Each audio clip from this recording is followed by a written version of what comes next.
Bueno, bienvenidos a todos. Gracias por estar, la verdad. Es la primera reunión que hacemos con tanta gente. Así que, bueno, nada, acá es para que Tommy nos cuente un poco qué hace en Mercado Libre y cómo empezó y todo eso.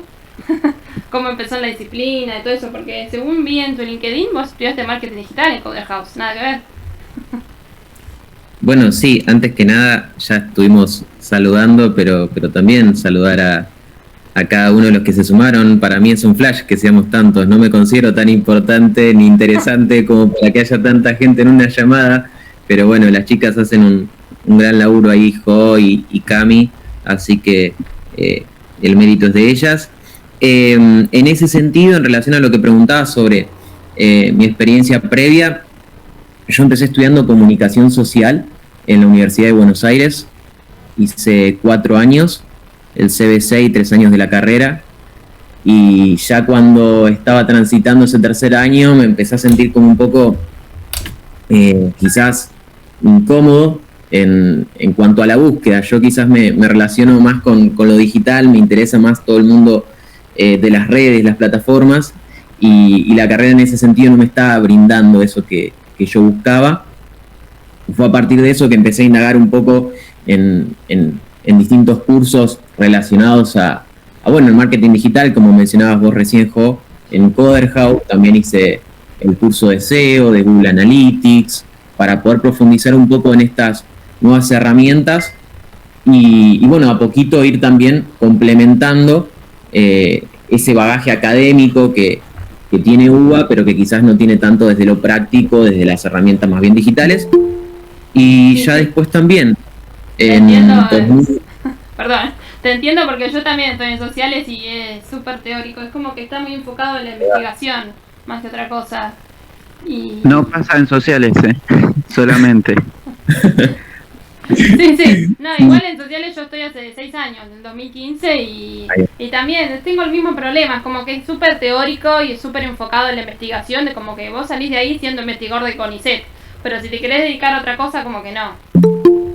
sí, igualmente, UBA yo creo que te da muchísimas herramientas y un bagaje académico que pocas facultades ofrecen. Sí. Creo que está buenísimo poder profundizar en lo teórico.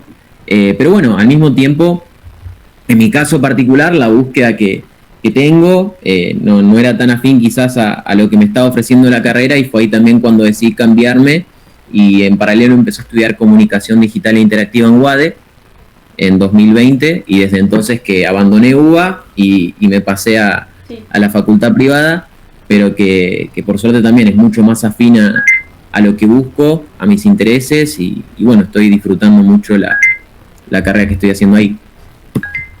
Buenísimo. Bueno, y entonces contanos cómo empezaste en Mercado Libre, cómo llegó la oportunidad y eso, cómo Fue casi que encontraste.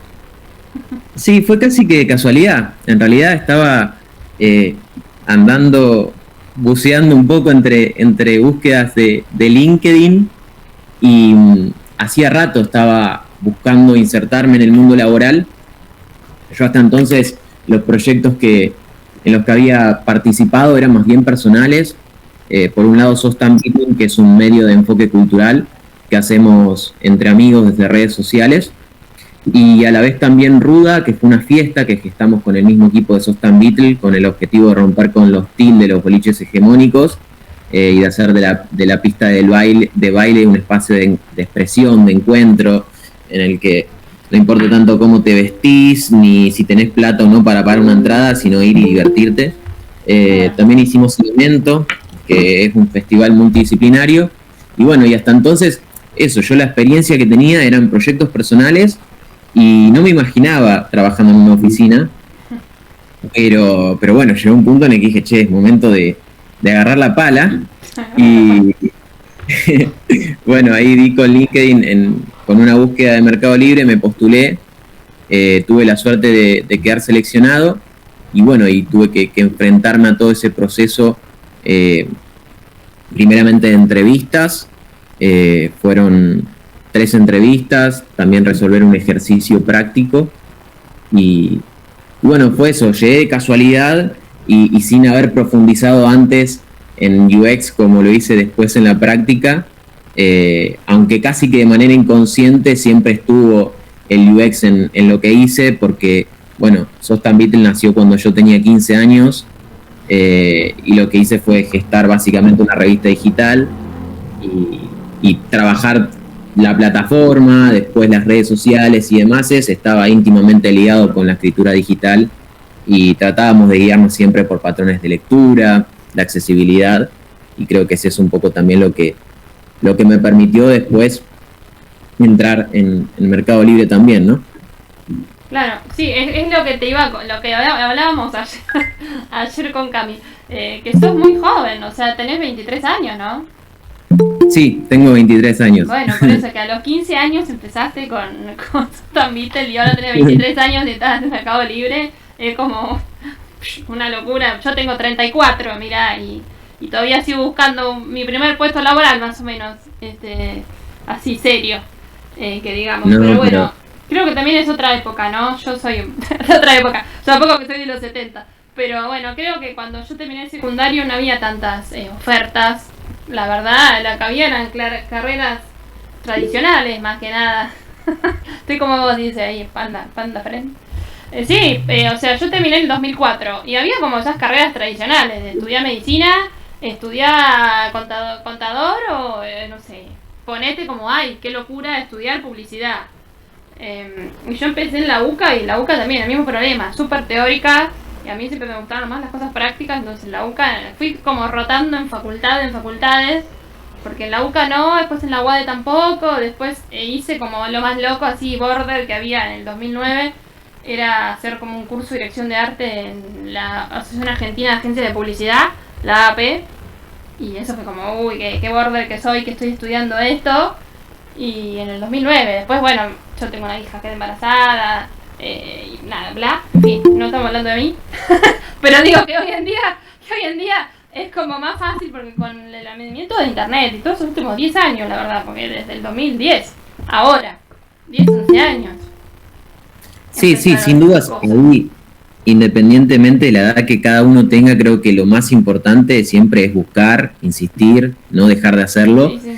Y al mismo tiempo no dejar de hacer, ¿no es cierto? De formarse, de aprender. Claro. Y nosotros, bueno, lo de la generación de fines de los 80, los 90, principios de 2000, prácticamente que nacimos también con una computadora bajo el brazo, y creo que también pudimos hacernos de la computadora, del celular, de internet, como herramientas que de alguna manera nos marcaron desde que nacimos hasta el hoy. Sí. Y bueno, en mi caso particular fue eso, ¿no? Como aprovechar quizás el privilegio que tenía de tener una conexión a internet, una computadora, un celular, y usarlo en pos de lo que me gustaba. Quizás a otros chicos les gustaba, no sé, jugar al fútbol. Yo en el fútbol siempre fui pésimo. Siempre me gustó. Todo lo deporte también, así que... Claro, y bueno, y era eso, llegar de la escuela, armarme una chocolatada, y en lugar de salir a patear la pelota, ponerme a mandar mail en pos de coordinar entrevistas con bandas o artistas que me gustaban, y sí, y fue un poco esa también la manera en la que me fui acercando al mundo de UX, pero de manera inconsciente también, ¿no? Porque cuando tenía 15 años, nene, sí. ¿no? Pero, no, sí, tal cual, igual yo creo que la generación centennial hoy en día, yo lo veo con mi hija, tiene 11 años, y todo eso, es como que mucho más productiva, mucho más creativa, mucho más emprendedora, mucho más simpática, mucho más solidaria de lo que eran, no sé, los millennials, por ejemplo, de mi época, los que éramos nosotros. Entonces, todos, aparte hoy en día con Instagram, es tan fácil tener un emprendimiento, te creas una cuenta de Instagram, haces una tienda online y ya está. El otro día hablé con una chica de 15 años que ella usa unos vinilos y con los vinilos los pinta. Y me dice, ay no, porque estuve ocupada con el colegio. ¿Cuántos años tenés? Le digo, 15. Y digo, bueno, sos una genia. Divino, los vinilos hermosos, los vende por Instagram. O sea que, a mi edad, a los 15 años no se me hubiera ocurrido jamás ponerme a vender vinilos. O sea, creo que nosotros éramos como más quedados en esa cuestión. No éramos tan voy a hacer mi propia plata y ser tan independiente. Creo que también es Sí, una opción. sí, y es también ver las dos caras, ¿no? Porque sin dudas Internet facilita y democratiza un montón de cosas, pero al mismo tiempo, así como te brinda un montón de facilidades y puede ser una herramienta en pos de construir algo más grande, también puede terminar aislando o Sí, perjudicándonos totalmente. en nuestro día a día. Todo depende del uso que le demos a las herramientas. Entonces, es eso, ser consciente del uso que le damos y tratar de, de hacernos de ellas en pos de lo que sea que nos guste y que consideremos que tenga un impacto positivo en nuestro día a día.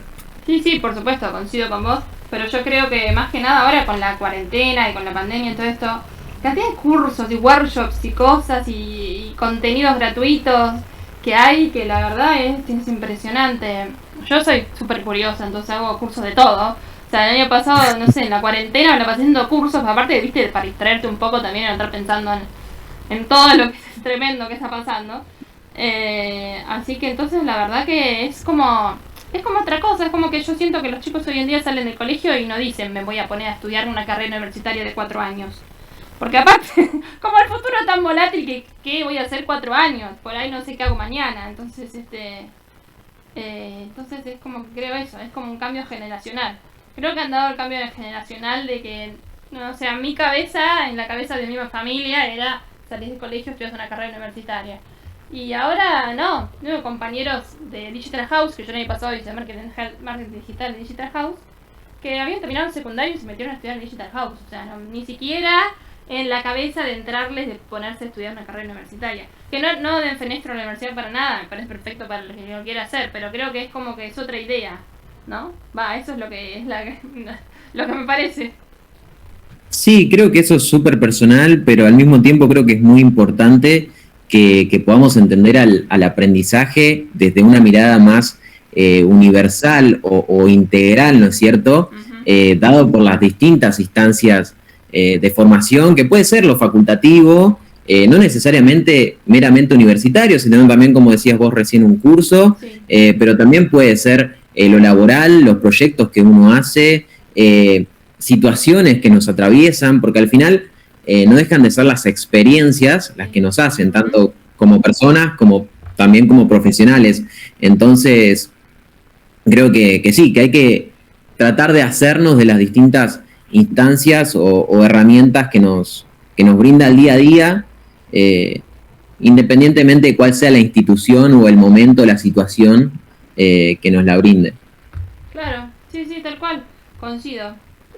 Acá Nicolás Ahí dice, va. la carrera universitaria es poco ágil para estos tiempos, creo, no es mala, pero ahora prima lo práctico sobre lo teórico. Coincido, tal cual, porque hoy en día sé yo tengo 34 años y ahora me está costando tanto tener que como que ajustarme a eso, justamente hacer estos cursos cortos y con eso tener una salida laboral.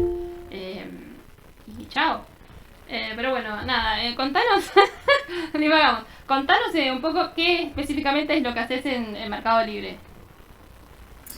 Bueno, en Mercado Libre particularmente trabajo en el equipo de UX. Eh, Trabajamos en conjunto diseñadores, diseñadoras, con redactores, redactoras, pero amén de esas dos patas, digamos, que hacen a UX UI, también trabajamos de la mano de personas ligadas a desarrollo, a producto, para juntos poder trabajar el producto, digamos, de la empresa. En mi caso en particular, trato de alguna manera, diseñar con palabras, de alguna forma guiar la interacción en la página web de Mercado Libre, en la aplicación de Mercado Libre, en los distintos soportes que hacen a la plataforma. Y bueno, como mencionaba recién, es un trabajo que hacemos muy de la mano con diseño. Bueno, Isa se sumó ayer también al equipo de Mercado Libre en diseño y estamos en el mismo equipo, así que nada, ella también sabe muy bien lo que es trabajar en duplas y particularmente en UX UI.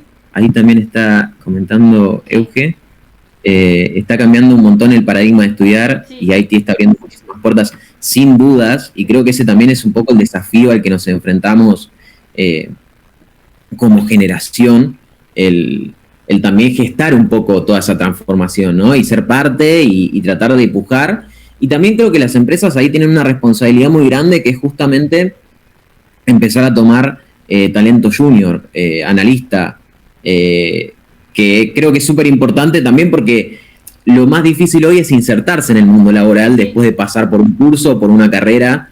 Entonces, creo que es una conjunción tanto de las instituciones que estén ligadas a la formación más bien académica, como también de las propias empresas a la hora de hacer lugar y gestar nuevos espacios. Sí, Así sí. que sí, coincido totalmente con lo que tal menciona. cual. Justamente el otro día con Cami hablábamos de eso, que lo que cuesta, que por más, por ejemplo, yo tengo millones de cursos hechos y la verdad que me interesan un montón de cosas, de hecho de todo, pero es muy difícil justamente que te den esa primera como oportunidad, ¿no? Que te ingresen así, porque generalmente lo que tiene que hacer es como, tiene que haber como un cambio estructural en cómo las empresas justamente te contratan. Porque muchos por ahí te dicen, no, que para junior te piden 4 años de experiencia, o te piden 3 años de experiencia. Entonces yo a veces no mando y viste, entonces vos decís, es así. Bueno, y Cami dice, me gustaría saber qué recomendás para que una vez que terminemos el curso de UX Writing, ¿qué sigue? ¿Qué tenemos que saber sí o sí para desarrollarse en la carrera? Ahí dijo Cami. Creo que va un poco de la mano de lo que veníamos charlando. Creo que uno nunca deja de aprender. No se trata de hacer un curso o una carrera en particular y a partir de eso tener el pasaporte sino hacer y seguir haciendo. O sea, Claro, lo que todo el tiempo estar en aprendizaje constante. Tal cual. Sí, Y creo que eso también es un poco la característica del rubro IT, ¿no? IT y algo que nos rescata mucho en Mercado Libre es el estar en beta continuo. Y entonces creo que va un poco de la mano de eso, ¿no? El estar en beta continuo refiere a todo el tiempo estar aprendiendo, haciéndose de nuevas herramientas en pos de seguir mejorando. Y creo que como profesionales de la comunicación, del diseño, particularmente que buscan insertarse en el mundo de UX UI, es eso. Y ahí Mo también tiraba un punto que es importantísimo, que es el portfolio. Sí. Si pueden hacerse un portfolio que acompañe el currículum, mostrando los trabajos que hicieron, ya sean proyectos Propios. para... Sí. Claro, sí, pueden ser que hayan trabajado para clientes o mismo que hayan sido personales que hicieron en un curso o mismo el que hayan hecho en la facultad, no sé, o mismo que inventen ustedes y que no necesariamente materialicen, pero claro, sí que pero esté... tener el portfolio de que lo hiciste, sí. Tal cual, eso es súper importante también a la hora de entrarse en UX UI. Yo, por ejemplo, hice un curso de Fundamentos UX UI de Criana y para el trabajo final hice una aplicación de citas que estoy desarrollando y eso lo tengo como un portfolio para presentar. Ahí va. Y también incluso yo soy community manager, entonces también tengo las cuentas que trabajé, que fueron freelance, pero me armé como un writing portfolio en las cuentas en las que trabajé y con eso lo voy pasando. Bueno, ahí Pablo Buenísimo. dice, ¿cómo demuestro en el CV los conocimientos que adquirí en el periodo de una mentoría UX Writing? Qué grande, Pablo. Sobre cómo demostrar lo que fuiste aprendiendo, yo creo que, de vuelta, si de alguna manera puedes armarte un portfolio, si es que tenés el material como para armar ese portfolio, no dudes en hacerlo y a la hora de postularte a un trabajo, enviar el CV y adjuntar también el portfolio. Sobre cómo presentarlo, creo que eso es muy subjetivo y queda, digamos, sujeto a lo que cada uno busque. Lo puedes hacer con una PPT, lo puedes hacer con un PDF simple, un documento, puedes agarrar una plantilla de Canva o sí, hacerlo, es totalmente libre. Creo que ahí también, particularmente en UX UI, hay que poner mucho foco en el portfolio, porque el portfolio dice, en el portfolio o en el currículum, porque dice mucho de cómo uno trabaja. Si uno se está postulando para una búsqueda de UX Writing, y tiene errores de ortografía en el currículum, probablemente no, claro, eso ya te reste puntos a la hora de que te contraten. Bueno, y acá Pablo pregunta, ¿pero sería válido como experiencia ese periodo de estudio? Todo es válido, Sí. o sea, todos son experiencias. En definitiva, estudiar una carrera universitaria es una experiencia. El trabajar para un tercero es una experiencia, el tener un proyecto propio es una experiencia, y todo eso, si uno puede sujetarlo o mostrar, ¿no es cierto?, en un portfolio o en un currículum eso que hizo, está buenísimo y puede ser también puntapié para que una empresa se interese en lo que vos haces. En mi caso, lo llevo a lo personal. Yo cuando me postulé en Mercado Libre simplemente envié mi currículum, no tengo un portfolio, hasta entonces no tenía un portfolio. Sin embargo, presenté el currículum y el primer paso que hace Mercado Libre cuando hay un perfil que le interesa, al menos en el área de UX Writing, es enviarte un ejercicio. Y a partir de la resolución de ese ejercicio ellos ya saben qué esperar de vos. Claro. Y van a saber si avanzar o no en esa búsqueda. Entonces, creo que es muy importante eso, lo que uno presenta y cómo lo presenta, particularmente en la disciplina. Claro, por ejemplo, nosotros el proyecto final que hicimos Digital House, después algunos que no tenían experiencia lo ponían como experiencia en el currículum, porque era como toda una estrategia de marketing digital que hicimos y queda como experiencia. Vicky, habla si querés directamente, acá no cortamos a nadie, no estamos en el curso. Así que, Perdón, es que tampoco quiero como que interrumpir. Lo que yo he visto, o sea, respondiendo a lo de Pablo, lo que yo he visto en portafolios de UX, más que todo de diseño, pero asumo que se puede aplicar también a writing, es el cómo resuelves como que ese problema o cómo resuelves tu ejercicio o tu propuesta que presentas ahí. Por ejemplo, dicen, voy a hacer el rediseño de esta interfaz que me parece un culo, así me parece mal. Y está tu propuesta y pones como que tus puntos de como que considero que se tiene que hacer ABC por esto.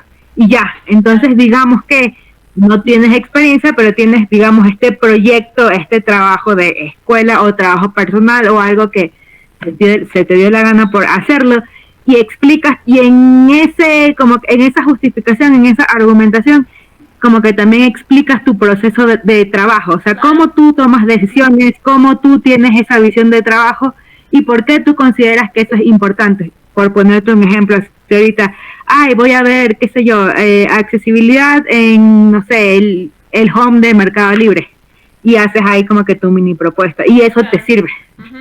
Sí. Porque capaz dice, mi portafolio actual no me sirve de nada, entonces ya, no te vas a lanzar un mega portafolio de UX Writing, pero puedes elegir un ejercicio, poner tus mejores trabajos de antes y el proyecto que acabas de hacer y lo envías, para que también puedan revisar algo relevante como que al área que estás postulando y que digan, pues, este flaco, esta flaca, pues sí sabe. Claro, sí, Vicky, perfecto, coincido con vos completamente. Vicky es una genia, sabe un montón, así que estoy conmigo en el curso de UX Writing. Así que sí, tal cual, coincido con vos. Por ahí no sé, decir, quiero plantear el rediseño de esta aplicación, ¿entendés? Y entonces tengo un conocido que hizo el curso de diseño UX en Code House, hizo todo un rediseño de Grindr. Y la verdad que está espectacular. Yo le digo, lo entré y dije, che, está buenísimo. O sea, ojalá Grindr fuera así. ¿Entendés? Pero entonces así, plantear como un rediseño o algo que vos lo hagas solo. O sea, tampoco tenés que hacer un curso ni nada. Bueno, ahí dice, me pasa que a la hora de contar todo mi proceso me entiendo mucho. Para eso tomé la mentoría de UX Writing, como para poder sintetizar mejor el contenido. Bien, eso es muy importante y creo que va atado también de lo que mencionaba Vicky recién, que fue súper enriquecedor lo que trajo. Creo que esto de sustentar la propuesta o los trabajos de uno en racionales es clave. Sí. Porque en UX todo el tiempo lo que hacemos es diseñar a partir de insights, y también muchas veces hay que negociar con otras partes que hacen al producto, como puede ser, exacto, como puede ser con desarrollo, como puede ser con marketing, con el área de SEO, con el área de producto mismo, ciertas decisiones a tomar, y a la hora de discutir, eso es súper importante tener racionales. Claro, algo lógico, porque a veces no entienden, ¿no? Vos le planteás, no sé, yo quiero hacerlo así, y los de marketing te dicen, no, pero lo tenemos que hacer de otra forma. Pero, bueno, Vicky dice, igual sirve un montón así escribir mucho y de así editar. O sea, todo se puede definir en editar y ir resumiendo tus textos para que quede más claro, centrado. Sí, por ejemplo, yo empecé en UX Writing porque soy obsesiva de la ortografía y de la gramática de toda mi vida. Soy escritora, así que creo que es mi profesión. Pero sí, tal cual, todo lo que venimos hablando coincido.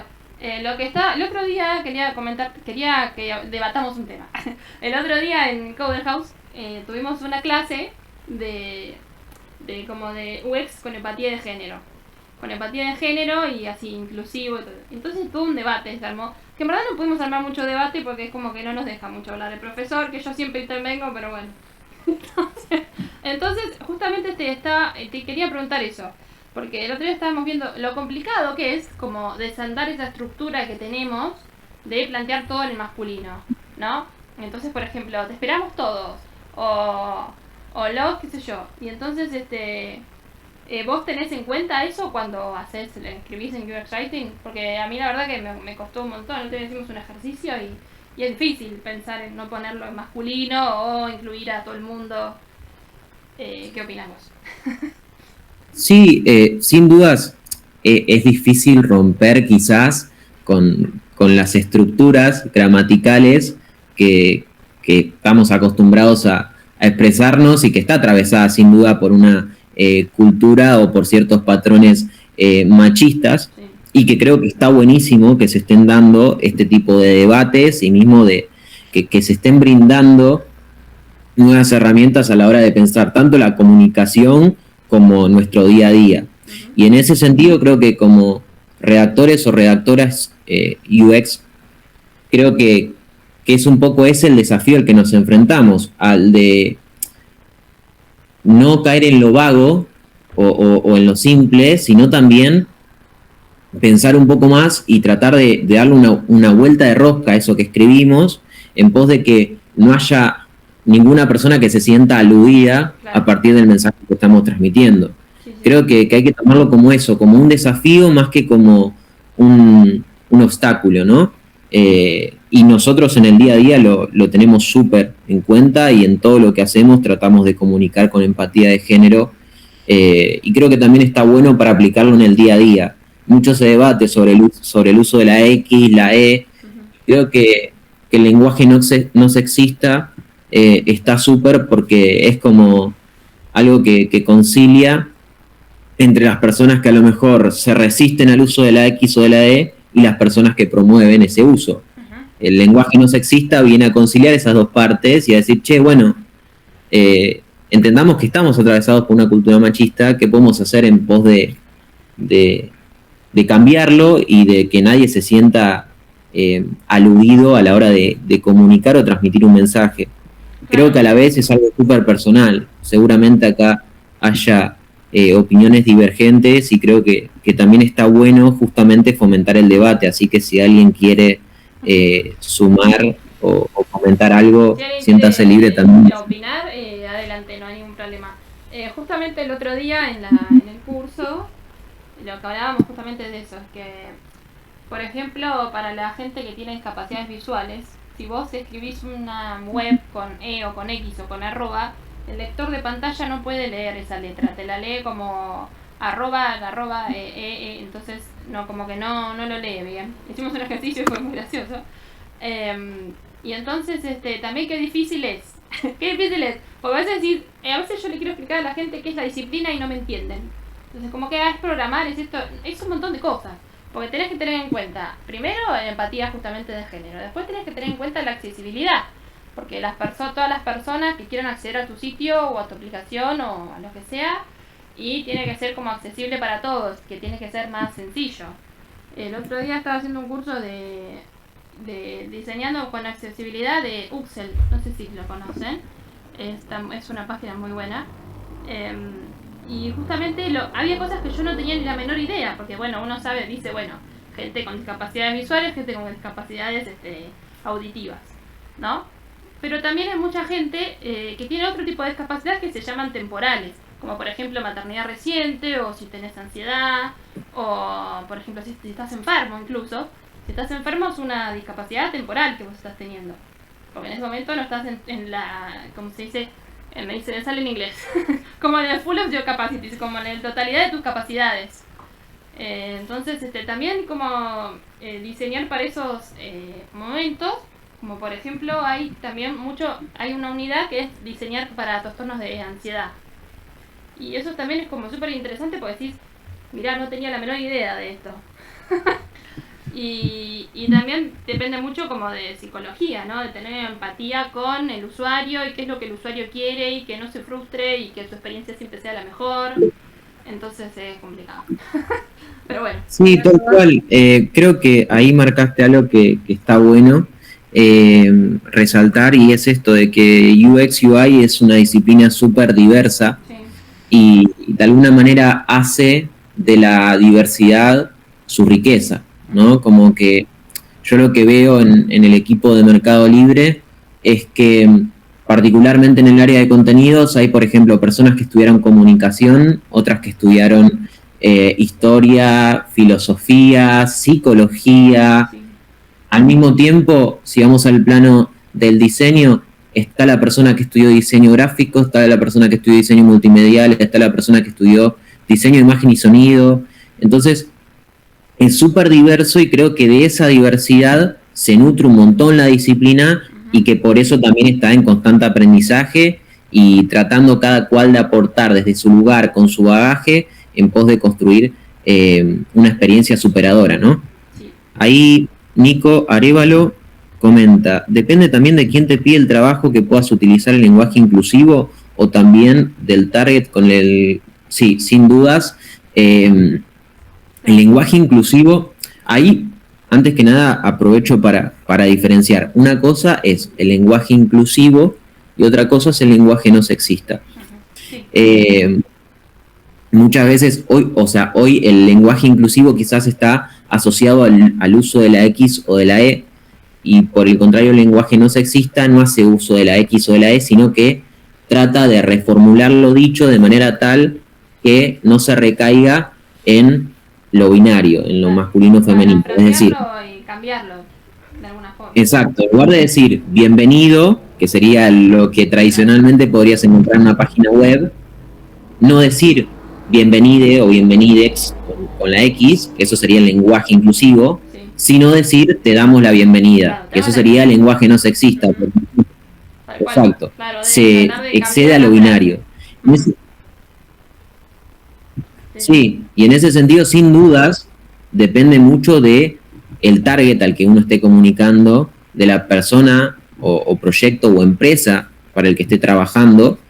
Pero igualmente yo creo que lo que es lenguaje no sexista se puede aprovechar bien independientemente cuál sea ese target. Digo, podés hablar formal Sí. o dirigiéndote a un público quizás más letrado, mayor, usando lenguaje no sexista, y también puedes dirigirte a un público joven haciendo uso de ese lenguaje. Claro. Entonces, en ese sentido, creo que por eso antes decía que el lenguaje no sexista lo que hace es conciliar entre las dos patas, la cultura machista que nos atraviesa y todos los cambios que también estamos atravesando. Sí, yo creo también No sé si perdón. Yo creo también que, como decís vos, depende de también qué sé yo, la empresa en la que vos estés trabajando, si ves que es así o no, y también el target, porque depende de si tenés el target. Por ejemplo, yo ahora empecé a trabajar como colaboradora en un portal de noticias feministas. Y bueno, ellas escriben todo así, redactores, bienvenide, hijes, bueno, porque ese es su target. Pero si vos, por ejemplo, estás en un banco, tengo un amigo que empezó a trabajar como UX designer en Banco Galicia, él no va a poner bienvenide. Entonces ahí te va a poner, te damos la bienvenida, claramente. Pero sí, la verdad que es una disciplina bastante rica en todo caso. Y acá lo que queremos hacer justamente desde UXAT en Argentina es como democratizar y hacerlo accesible para todos. O sea, porque a veces los contenidos, la mayoría están en inglés o son poco accesibles porque muchos son puntos en dólares o así, como que no son tan accesibles para todos. Entonces, eso, queremos como que mostrar eso. Eso me acordé. se me fue la idea. Bueno, en 47 Street, por ejemplo, me gusta mucho como ellos escriben porque, bueno, nos enseñan si tienen un léxico que es muy para empatizar con tu target. Son como palabras que utilizan ellos y me parece que está bastante bueno. No sé, si querés mostrar, querés que veamos algún ejemplo. Ponele. Está Bueno, muteado. hola, ¿cómo están? ¿Cómo va? ¿De qué ¿Puedo dar una opinión? Justo me estaba acordando de algo que había leído la otra vez. Sí, Obvio. No sé si lo vi también. Y tenía que ver con que además, digamos, de la persona que tengas o el target al que le estés hablando, por ahí el uso del lenguaje inclusivo como la E o como la X, quieras o no, acá en Argentina por ahí es una posición política y no todas las empresas están como dispuestas a hacer ese cambio o a tomar esa responsabilidad. Entonces como que también es complicado, incluso para las mismas empresas, porque a lo mejor son muy grandes o no quieren, digamos, caer a lo mejor en esa discusión o que la gente en redes sociales salga diciendo un montón de cosas, que por ahí, o además también el mismo hecho de decir, bueno, estamos usando un lenguaje inclusivo en nuestras plataformas, pero en lo interno de la empresa o en lo externo no somos congruentes, ¿no? Con esa imagen, Claro. con esa imagen más inclusiva. Sí. Entonces como que tiene que haber todo un trabajo por detrás que por ahí es mucho más grande, mucho más complejo que únicamente la forma en la que escribimos en las interfaces, ¿no? Claro. Está buenísimo Sí. lo que menciona Euge, y también hay otro punto que se suma a todo esto que ella comentaba, que es la oralidad, ¿no es cierto? Nosotros ahí, bueno, con Mo, que también está presente en la videollamada, y con Santi, que también forma parte de Sostan Beatles, Santi Muñoz, tratamos de hacer uso del lenguaje no sexista también porque, por ejemplo, ante el problema que dábamos era que quizás, a menos de que nosotros estemos de acuerdo con ser, o sea, con romper con la cultura machista y la manera que tenemos de expresarnos, por ahí había videos que teníamos que grabar y nos costaba mucho que suene fluido, genuino, sincero, si siempre que teníamos que recurrir a una palabra, si se quiere, binaria, teníamos que usar la X o la E, porque se produce una ruptura desde la oralidad a la hora de... Queda raro, sí. Sí, entonces, por eso también hay un montón de factores que entran en juego y que, bueno, creo que está bueno contemplarlos y, como decía recién Euge, ¿no? Como lo más importante es el que se den estos debates y uno tener presente eso, ¿no? Que estamos atravesados por una cultura machista y que desde nuestro lugar tenemos que tratar de sumar en pos de cambiarlo. Claro, porque, por ejemplo, como yo hice un post el otro día en LinkedIn, no es simplemente cambiar el lenguaje, es todo, es una estructural lo que hay que cambiar, porque siguen hoy en día las mujeres cobrando 25% menos que los hombres por el mismo puesto. Entonces, cambiamos mucho de decir la E o poner la X, pero el techo de cristal de los sueldos de las mujeres con la de los hombres no se sigue sin actualizarse. Las mujeres son las que se dedican más tareas en el hogar que los hombres. Todavía sigue existiendo todas estas cosas. Entonces creo que es un cambio como estructural que hay que hacer, no simplemente utilizar una E o una X. Por ejemplo, el otro día vimos un ejemplo sobre Santander Río de la interfaz del banco cuando entras a Home Banking.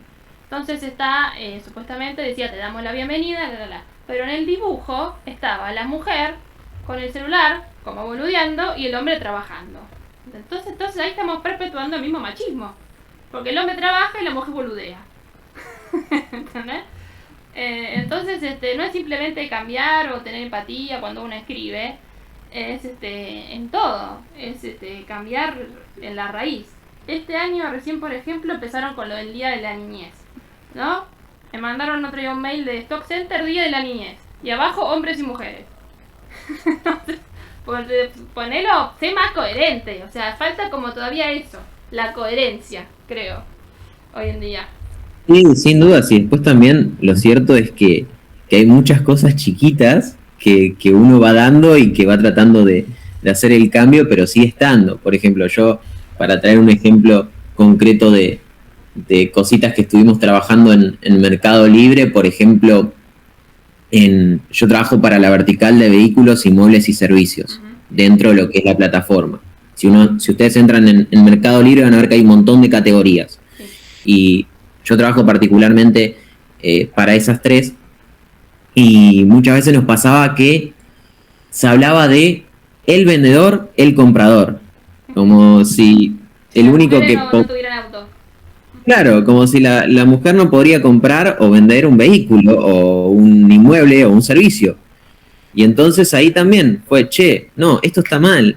En lugar de decir el vendedor o el comprador, pasar a decir la persona claro, sí, no, o la persona interesada, claro. Porque muchas veces tampoco era un comprador en definitiva, porque a lo mejor es una persona que hizo una pregunta en la plataforma, pero no se convirtió en un comprador porque no hizo el clic en comprar. Claro. Entonces, un montón de desafíos a los que nos enfrentamos en el día a día como UXers, sí. Y que están relacionados a esto, que son más o menos chiquitos, pero que está bueno poner la atención porque bueno, es muy cierto también esto que ya se estuvo comentando a raíz de lo que decía Euge, bueno, vos misma, Jo, las chicas que estuvieron participando. Así que sí, es un re lindo tema y en el que está bueno profundizar. De hecho, alguien a quien yo admiro mucho y que tiene mucha data al respecto es María Emilia Alegre. Sí. En Instagram la encuentran como Emilia, está escribiendo y ella está a punto de lanzar un libro relacionado. Ahí va, Emi Alegre, sí, la rompe. Sí, la vi, una genia así. Sí, ella también es cordobesa y bueno, se sumó a Mercado Libre también el año pasado. La verdad que aporta un montón y yo desde antes que ella se suma a Mercado Libre ya la seguía y me gustaba mucho lo que hacía. Sí. Y siempre que alguien menciona el tema trato de referirle que sigan sus cuentas, que estén al tanto de lo que publica porque verdaderamente es muy enriquecedor. Sí, eso hay, por ejemplo, ahora está como una referente, Sol Parnofielo de UX en español, de referente así como en español, porque como comentaba, yo hice un curso de doméstica, introducción al UX Writing, de Mario Ferrer, que es un español. Y las que prácticamente como fundaron el UX Writing son 4 mujeres, pero las 4 son de otros países, creo que son norteamericanas. Entonces todo lo que hay es en inglés. Y en el Insert Norman Group es todo en inglés. Entonces por eso está muy bueno el libro de Sol, que es como base del UX Writing en español. Porque aparte, como nuestro idioma está distinto al inglés, el inglés es más práctico, más al punto, más chau. Y el español tiene otras palabras, otras formas de ser. Es más, el inglés, por ejemplo, el inglés ya de por sí es inclusivo, porque a veces, no sé, no tienen división de artículos de Lola, entonces es así. El libro se consigue en Mercado Libre, justamente. En Mercado Libre o si están en el exterior por Amazon. Bueno, ahí hay un mensaje de Cristian, dice respecto a lo que comentaban. Creo que hay mucho por explorar en la generación de contenido con el uso de un lenguaje no sexista o con empatía de género. Emi Alegre es una persona que escribe mucho sobre este pilar. Pronto va a sacar su libro Writing con empatía de género, 12 técnicas para evitar el sexismo en contenidos digitales y en la vida. Sí, Nico, acá está todo arreglado, ya te vendimos el libro, ya está todo. Ya está. Nosotros nos llevamos una comisión. No, mentira, no, pero posta, más uno lo que comentó Chris, es una grosa y si les interesa el tema, y si no les interesa también le digo que traten de adentrarse porque está bueno tenerlo en consideración y desde nuestro lugar tratar de aplicarlo. Ahí Eugenia te hace una pregunta. ¿Alguna vez metiste la pasta o te equivocaste en algo grande? ¿Cómo es? Eso pasa que, bueno, obvio. Seguramente estoy pensando, ¿no? Porque a mí lo que me pasó es que de alguna manera me sumé a Mercado Libre sin tener experiencia previa trabajando pura y exclusivamente en UX Writing. O sea, lo que yo había hecho, de alguna manera, era UX, pero yo no lo había ejercido como tal.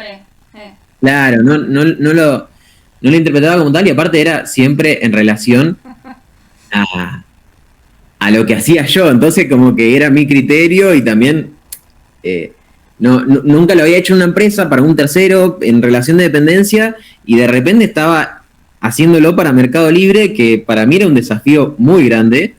Y sí, metí la pata, pero en realidad nunca algo que la embarre, ¿no es cierto?, de manera tal que salga a producción. Claro.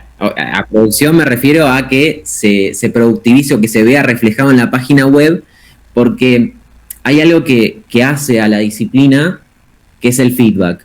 Sí. Y el feedback es no solo súper enriquecedor, sino que permite que esas metidas de patas grandes se eviten a raíz de comentarios de tus compañeros o compañeras, ya sea redactores, redactoras, como también diseñadores, diseñadoras, que constantemente nos vamos haciendo comentarios sobre lo que estamos trabajando. Entonces, seguramente, si en algún momento me hubieran dado piedra libre como para productizar la primera propuesta que yo hacía, la hubiese embarrado, pero mal, porque se trata de eso, ¿no? De estar, como decía antes, en beta continuo, y de ir entre todos trabajando la propuesta en pos de que lo que sale a producción sea algo que verdaderamente vaya en pos de la propuesta de valor y del producto. Claro. Pero sí, todo el tiempo también está bueno dar lugar a eso, al error, porque claro, sí. Es a partir de los errores que se aprende. Esto lo hablamos ayer con Isa también en un ratito que hicimos una llamada. Es súper importante equivocarse, y es eso también lo que da pie al aprendizaje, y creo que lo lindo, al menos de Mercado Libre, es que de cagarla se vive, tal cual. En una empresa como Mercado Libre yo siempre me sentí muy contenido y muy acompañado por el resto de las personas que hacen al equipo. A mí me llamó la atención eso, no porque no haya confiado en el lugar al que me estaba sumando, sino porque Mercado Libre, como bien mencionaba recién Emi, es una empresa muy grande.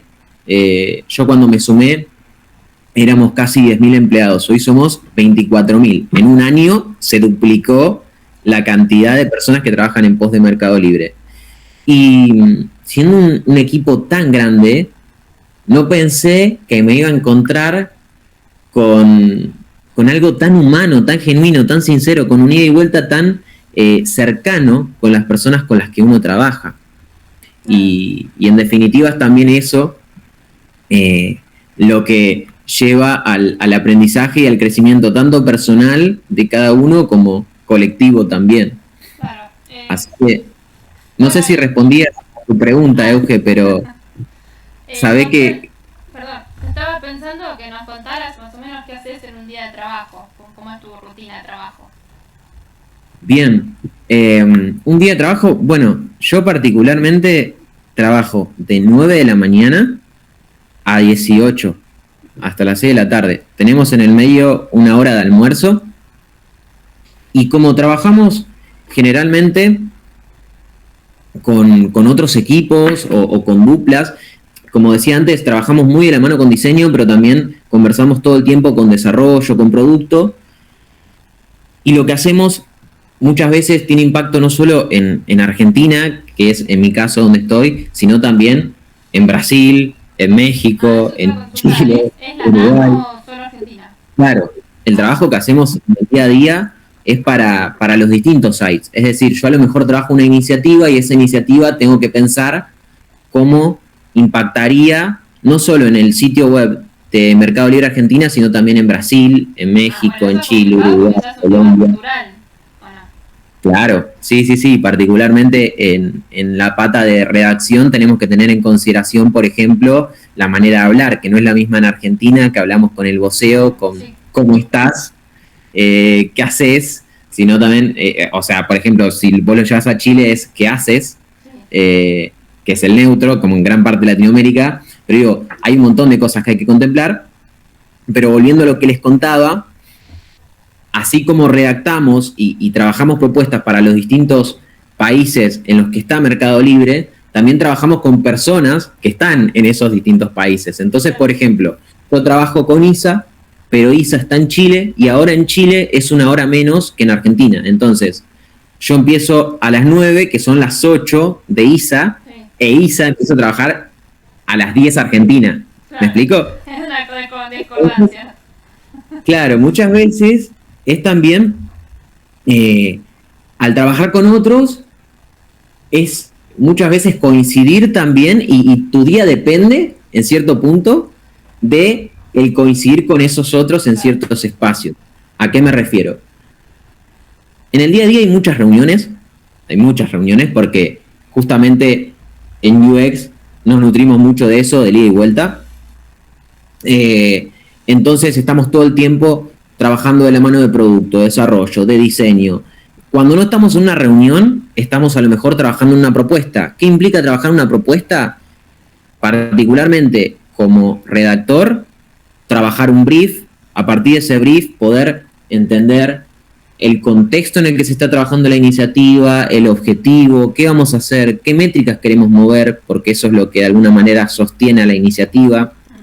Al mismo tiempo, para qué sitios vamos a trabajar ese impacto, si lo vamos a trabajar solamente para argentinos, si lo vamos a trabajar para 5 países más.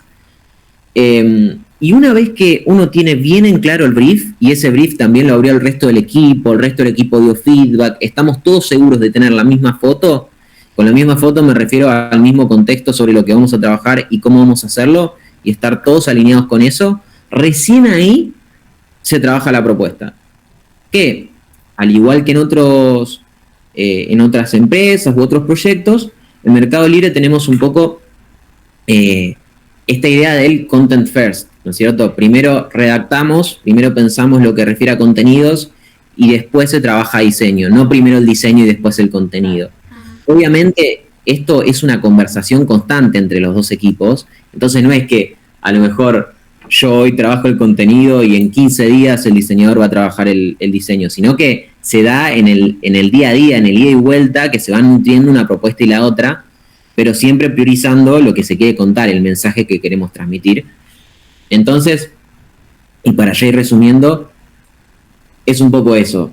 Mi día a día son reuniones, y cuando no hay reuniones, tratar de aprovechar los espacios para poder trabajar en las propuestas y a la vez ir abriendo esas propuestas hacia mis compañeros, mi equipo y otros equipos, en pos de nutrir lo que estamos haciendo, asegurarnos de que esa propuesta tenga el impacto esperado y que verdaderamente tenga sentido o que verdaderamente impacte, ¿no es cierto?, en el producto final. Y bueno, después también acompañar no solo esa propuesta, sino también la productización, que tiene que ver con toda esa implementación, que ya ahí depende también del equipo de desarrollo, pero desde nuestro lugar tenemos que hacer un seguimiento de las métricas, de cómo se performa, para entender si verdaderamente está funcionando bien o hay algo que iterar. No sé si me extendí demasiado, si se entendió, si hay algo en lo que quieran que profundice. Está perfecto. Buenísimo. Yo te quería consultar, antes de como que lanzarlo, antes de que decir, bueno, ya está, ya lo subimos a la web o a la app, ¿hacen como test de usabilidad o algún research o alguna encuesta? Como se usa mucho el card sorting, según escuché, pero no sé. ¿Qué hacen? Sí, eso es parte también, bueno, por ejemplo, nosotros todo lo que tiene que ver con research lo podemos hacer previo a empezar a trabajar la propuesta, o también posterior con algún experimento o algún A/B test, como mencionabas vos recién, José, pero lo llevo a un caso particular. En este último tiempo estuvimos trabajando en un research muy fuerte en Brasil, para lo que primeramente hicimos encuestas, después de esas encuestas pasamos a hacer entrevistas para poder profundizar en algunos puntos que nos gustaba de alguna manera conocer un poquito más sobre nuestros usuarios. Sí. A raíz de ese research bajamos las conclusiones, y a raíz de las conclusiones es que recién empezamos a trabajar el brief de la iniciativa que íbamos a trabajar, ¿no es cierto? Su tiempo. Exacto. Entonces todo ese proceso de research quizás fueron 2 meses. O, Bastante. claro, depende mucho de la iniciativa. Pero también hemos hecho un research que nos llevó 2 semanas y fue igual de grande que este otro, pero todo depende por eso también de la prioridad que se le da a esa iniciativa, de cuánto influye o no sobre el negocio, sobre el producto final. Hay un montón de factores que hacen al ritmo que se le dé a una iniciativa u a otra. Y sobre el otro que comentabas, del testeo, sí, siempre tratamos de testear. Hay veces que con un A/B, que vendría a ser, bueno, tenemos 2 propuestas, queremos saber cuál performa mejor, encendemos las 2 y vemos por cuál avanzar.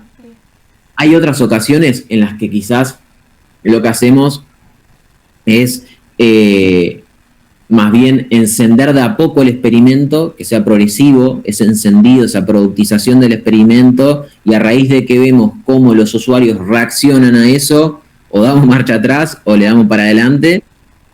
Y bueno, también, no sé, muchas veces se trabaja con mapas de calor en los que vemos, por ejemplo, a ver cómo el usuario interactúa con cierta pantalla, dónde hace clics, dónde se mantiene más o menos tiempo. Sí. Hay un montón de formas de hacer research o de experimentar, pero que sí, que sin dudas está súper presente en cada propuesta que trabajamos. Sí, eso lo vimos en la arquitectura de la información, que la gente hace la lectura en F, que solo ve cómo escanea y todo eso, sí. Sí. Yo te quería preguntar... Ay, perdón. No, ahí vos justo hace un rato dejó un comentario. Sí. ¿Qué tanto tenés que conocer de otras disciplinas, como programación, por ejemplo, para saber comunicarte en el desarrollo de un proyecto? Mirá, de todo lo que vos puedas hacerte, de toda herramienta, de todo conocimiento que te puedas hacer, te va a sumar. Sea de programación, sea de SEO, sea de marketing, sea de... Toda herramienta de la que vos te puedas hacer, te va a sumar como profesional, porque van a ser nuevas herramientas que vas a tener a tu disposición a la hora de trabajar una propuesta.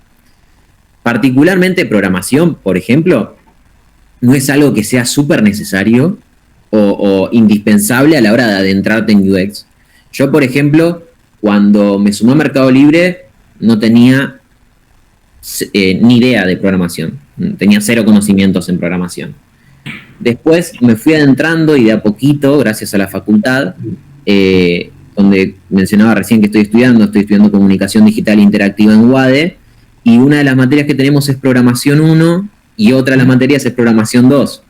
Entonces, ahí de a poquito empecé a entender un poco más, y creo que está bueno el acercarse a la programación, no solo porque es la base de todo lo que hacemos hoy en día, tipo de cómo nos comportamos y del vínculo que entablamos con las plataformas, con los sitios web y demás y que te puede permitir hacer prácticamente cualquier cosa que sea que se te cruce y que tenga que ver con lo digital, sino también para entender cómo conversa tu tarea del día a día, sea como redactor, sea como diseñador o diseñadora, con esa otra disciplina que es la programación.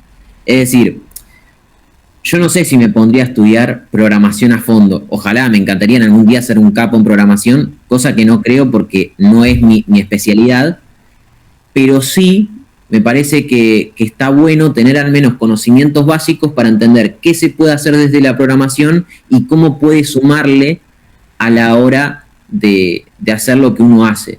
O mismo a la hora de comunicarte con ese desarrollador o programadora que esté trabajando en tu proyecto, ¿no es cierto? No es lo mismo si uno entiende cosas básicas de código, desde qué tipos de datos se cargan, hasta lo que es, no sé, una string, una key, un booleano, como los distintos tipos de datos o lenguajes también, si se quiere, con los que se puede trabajar, a no hacerlo. Entonces yo creo que si podés adentrarte en programación, hacelo. No es súper necesario, sino es un plus, como todo. Vicky, sí, obvio. Sí, yo, bueno, también quiero como que aportar a lo que acabas de decir, Tomás. O sea, si bien como dices, o sea, todo conocimiento es útil, Y como dices, tal vez no lanzarte una carrera de programación, de backend, frontend, pero sí tener como que pautas y saber, aunque sea lo básico, tanto como saber tú cómo puedes aportar o cómo puedes, qué sé yo, mejorar ciertos aspectos como writer o como de paso alguien de UX UI, y también pues para saber como que argumentar, y perdón la expresión, así como que parártele al desarrollador o al diseñador o a la de marketing y decir, es que las cosas se tienen que hacer así, por esto, y se puede hacer, qué sé yo, esta herramienta que tú usas y mi integración así. A mí me toca trabajar igual mucho con ¿cómo se llama? Con ingenieros, con desarrolladores, y a veces como que trabajan como que de manera muy tosca y solo se entienden así, e incluso hablan como si te ordenaran y no lo hacen con mala intención, y uno dice, soy ingeniero, tenles paciencia, y soy un ingeniero aquí, perdónenme por haber tenido muy malas experiencias estos últimos 2 meses, y pues sí, o sea, incluso para como que parártele y decir, ¿sabes qué? Se puede hacer lo tuyo, pero se lo puede hacer mejor y lo podemos hacer así. Entonces como que win-win, o sea, win lado del desarrollador y win lado tuyo. Yo a principios de año, yo había expresado en un foro, en un grupo de Facebook, que pues yo quería empezar a estudiar UX porque me quería cambiar pues de carrera. O sea, quiero saber cero de marketing, cero de publicidad, cero de SM, ya no quiero hacer billing con nada. Entonces yo comenté, que quiero hacer este salto, y la verdad no quisiera estudiar programación porque pues no me da la cabeza, a veces me siento muy estúpida y voy a creer que en programación pues cero. Y me mandaron por un tubo, o sea, hubo gente que me dijo, no, ¿cómo vas a hacer? O sea, si tú crees que estudiar, hacer diseño UX no tiene nada que ver con la programación, pues estás muy equivocada. Y yo era como que, ¿estaré equivocada? Y bueno, empecé a tomar cursos de diseño, de UX, de writing, de research, y pues sí y no, o sea, como dice Tommy, no es como que fundamental echarte un curso y ser, no sé, aprendiz de Bill Gates, pero sí como que saber lo básico para tú tener conocimiento y también saber que no te están, ¿cómo se dice? No sé, que no te están viendo en la cara o que te digan, uy, no se puede hacer eso cuando tú sabes que sí se puede. Por ejemplo, a mí, yo hace como unos años estaba actualizando una página web que originalmente estaba en Flash y después ya la hicieron en otra cosa, y solo me tenían que cambiar el color de un titular, solo tenían que hacer eso. Y yo no podía porque yo no tenía acceso maestro. Y yo iba todos los días con el programador, todos los días, porque todos los días mi jefa me rompía las bolas con eso. Y me decía, ay, que ayúdame, ay, que no. Y entonces me decía, eso no se puede hacer, no puedes cambiar ese color del header, del home. Y yo me lo quedo viendo y le digo, claro que se puede, tienes que hacer 1, 2, 3 y ya está. Y lo haría yo, pero yo no tengo acceso, tú sí tienes, así que házmelo. Y cuando le dije cómo se hacía, desde qué herramienta se hacía, y no me fue hasta que me lo hiciera, no me hizo. Y yo llevaba un mes tras esta persona para que me cambiara algo súper chiquito. Entonces, como te digo, tal vez no es que te sepas todo, pero que estés familiarizado, claro, y sabes por qué quería decir algo. Claro. Y nada, gracias por escucharme. Por favor. Creo que Isabel quiere hablar, ¿no? Sí, eso, Isa quería... Sí, solo quería hacer un comentario corto para complementar, porque este tema es bastante importante. Creo que siempre es útil pensar en el concepto de la triada cuando haces producto digital. Lo que es UX, desarrollo, pero también producto. Y muchas veces cuando estamos dentro de UX pensamos que la primera colaboración o la más prioritaria es con el equipo de desarrollo, y lo es muy importante tener una relación y una sinergia súper importante. De hecho, mientras mejor te lleves con los devs, mejor, y hasta de los devs aprendes y esas cosas las vas puliendo, más como desde el tema colaborativo.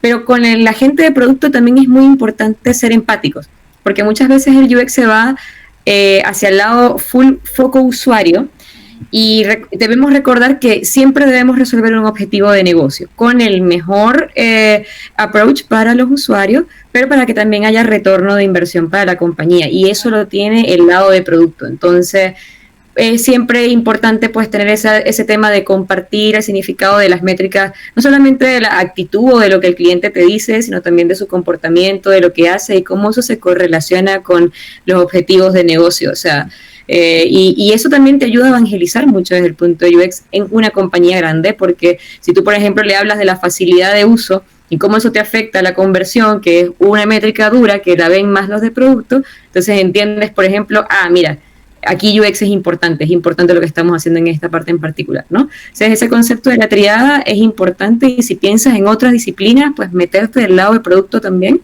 es bien interesante. Leer libros de product management y esas cosas también ayuda mucho a los UX. Gracias, Isa, muy interesante lo que comentaste. Hermoso. Sí, coincido totalmente con Isa. Creo que está buenísimo y pensarlo también de esa manera, como cualquier herramienta a la que uno pueda hacerse, más teniendo en consideración estos 3 puntos que ella marcaba de la tríada producto, desarrollo y UX, es clave.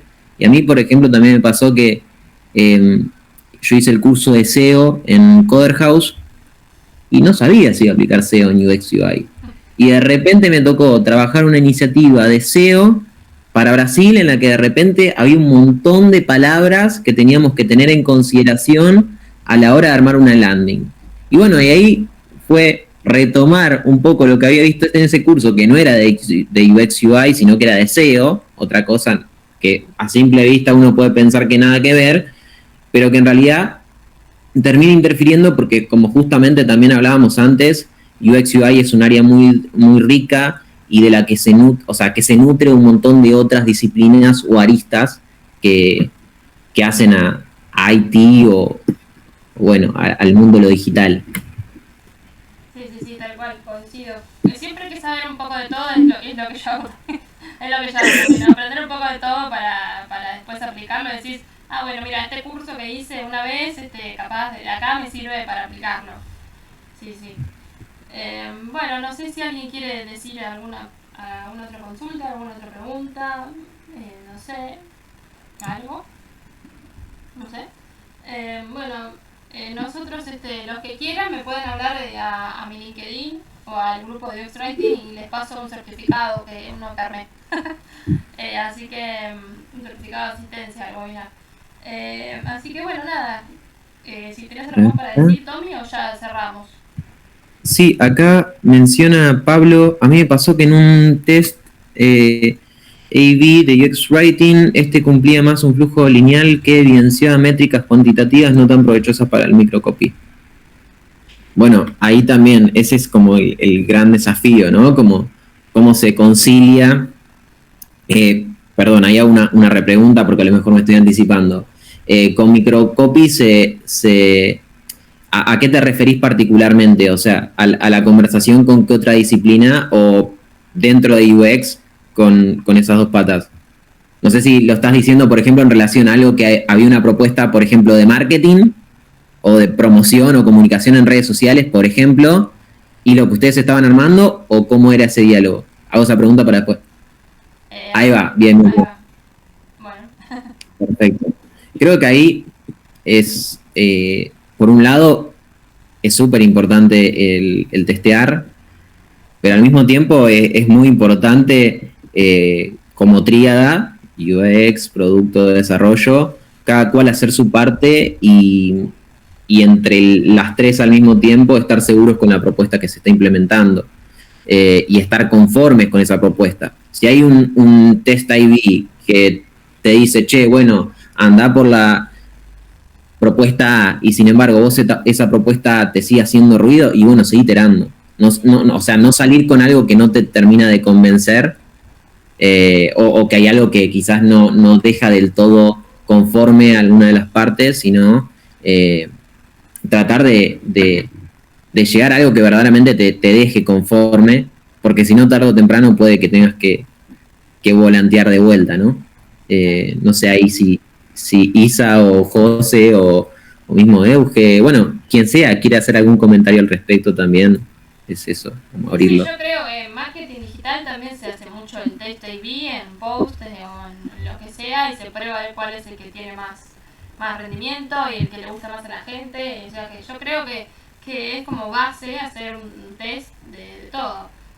Había leído otro día que, por ejemplo, para hacer este test de usabilidad se necesitan mínimo 5 personas. No sé por qué ese número, pero eran 5 personas. Y yo creo que sí, o sea, por ejemplo, cuando vos estás haciendo una aplicación, consultarle cómo le fue cómo le fue, pero en el user journey, ¿no? ¿Qué momentos tuvo en los que tuvo puntos de dolor y en momentos en los que le gustó. Generalmente completar formularios es algo que yo, por ejemplo, detesto. entonces ver como esas frustraciones entonces, viste, cuando tenés que completar un empleo y nombre, apellido, educación, qué sé yo, no sé, no tengo ganas de poner todo. Entonces, también ponerse en el lado del otro, ¿no? ¿Qué siente? O sea, yo creo que es más de qué siente cuando está enfrente a tu página o a tu servicio o a lo que fuera. Así que bueno, eso. Empatizar, tal cual, sí, re. Bueno, no sé también si hay algún otro comentario, pregunta, algo que quieran traer, debatir, comentar. El debate está abierto.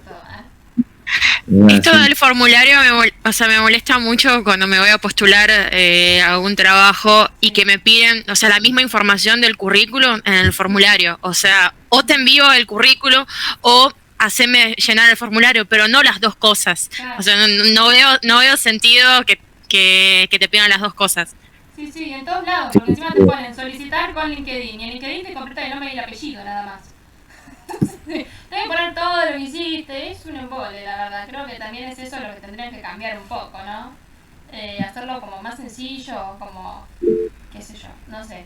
Eso. Bueno, ¿alguna otra pregunta o otra cosa o ya quieren cerrar? A ver ahí. Dice, No, gracias a... Gracias, Cristian. Abrazo fuerte a estos espacios. Gracias, Isi Tome, por compartir sus experiencias. Y gracias, José y equipo, por llevar adelante esta iniciativa. De nada, acá vamos a seguir haciendo. Este es el segundo que estamos haciendo. Ya hicimos uno, el primero. Que nos sigan en el canal de YouTube de UX Writing Argentina. El primero lo hicimos con Martín La Negra, que es un conversational designer de Vbot, que es la empresa que armó el bot de la ciudad, de gobierno de la ciudad. Bueno, con Tommy, y después yo hice uno en particular con estos que crearon Uxel, que son dos yankees que crearon Uxel, y así que tengo que subirlo también, pero bueno. Y vamos a seguir haciendo con otros. Le hablé a Mario Ferrer, que es el de Doméstica, pero justo se fue de vacaciones en España. Está en la playa, tranqui, Mario. Así que, pero bueno, con los que pueda seguir hablando, voy a hablar. Yo soy cara rota, así que les voy a hablar ahí por LinkedIn alguno. Así que, bueno, muchas gracias a todos por las palabras. La verdad que lo hacemos así a pulmón. Acá estamos. Acá estamos. Está buenísimo. Ahí, bueno, Euge, eso. Todo comentario que... Si querés que sigamos charlando, está abierto el espacio para eso, así que no dudes en comentar o tirar la pregunta o comentario que gustes. Y qué lindo también lo que dicen. Coincido con lo que muchos mencionan, está buenísimo que se gesten espacios como este. Creo que es súper importante también eso, no solo el hacer, sino el compartir con otros. Como decíamos antes, es la clave para el aprendizaje y el crecimiento tanto personal como profesional de cada uno, y también nutre mucho a la disciplina misma, ¿no? Que sean estos debates. Y bueno, gracias ahí también a las chicas, a cada uno de los que se sumaron, porque postas un montón. La primera vez que vamos a movilar con tanta gente, porque el de Martín éramos 4 y 3 eran amigas de él. Así que sí, gracias. Bueno. Ahí Cami le compartió el grupo. Gracias a vos, Tomás, por darnos tu tiempo. La verdad, sos un amor. Muchas gracias por todo, sos un divino. Así que, nada, acá los que quieran, súmanse ahí al grupo que les pasó Cami. Tenemos también, tenemos un Instagram que también está ahí subido al grupo. Así que, si quieren sumar ahí, están todos más que bienvenidos. Les avisamos del próximo webinar, que no sé con quién va a ser. Misterio. Jorge Suspenso. Así que... Eso... Bueno, Isa, ahí la tenés a Isa para un próximo webinar. Ella es diseñadora y tiene mucho para aportar, así que también le podés escribir. Bueno, a ver si te escribo, Isa, No te encontré en LinkedIn, o sea, te estuve buscando y no te encontré en LinkedIn. ¿A quién, a mí? Yo soy re chusma, siempre busco el LinkedIn de la gente. No, sí estoy. Bueno, qué vergüenza. Mi nombre es Isabel Rey Croce. Cortar y ya te agendo para un próximo, Ok, qué miedo. Para que nos cuentes tu experiencia de ghostwriting en Chile, porque nosotros acá estamos en Argentina. Ay, verdad, tienes razón. Mira. Ok. Buenísimo. Vos sos tu ex designer, estaba leyendo ahí. Sí, también, recién, no me piden que explique todavía el trabajo en Meli, que llevo 2 días. Bueno, Dame una semana. Y después se te Deme una semanita. Pero si bien Isa se sumó antes de ayer a Mercado Libre, tiene muchísima experiencia también como diseñadora UX UI, trabajó en Walmart Chile, en Acid Labs, en Cardumen, bueno, trabajó en un montón de lugares recopados y creo que también está bueno el poder dar con personas que a lo mejor tienen un bagaje distinto a uno y que también tienen tanta experiencia como ella, así que si se da esa súmense los que estén acá porque posta va a ser súper enriquecedor. Y bueno, eso, gracias a todos los que se sumaron y bueno, lo que sea que podamos sumar o charla que podamos